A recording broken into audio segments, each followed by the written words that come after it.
ব্যবহারযোগ্য। এখান থেকে উপরে ওঠা যায়, আমি চাইলে উপরে উঠতে পারি, কিন্তু কিছুটা নড়বড়ে মনে হচ্ছে। এই উপরে ছাদ পর্যন্ত চলে গেছে সিঁড়িটি।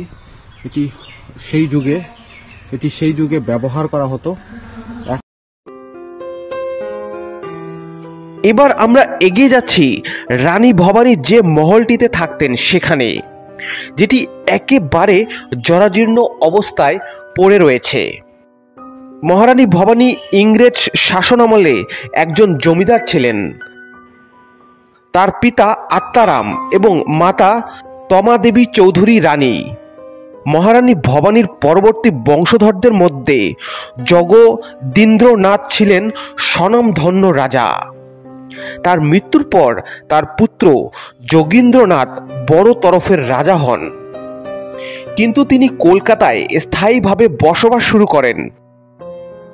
যোগীন্দ্রনাথের পুত্র একে একে রাজ্যভার নিলেও তাদের নিজেদের সন্তান না থাকায় রাজবংশের পরিসমাপ্তি ঘটে।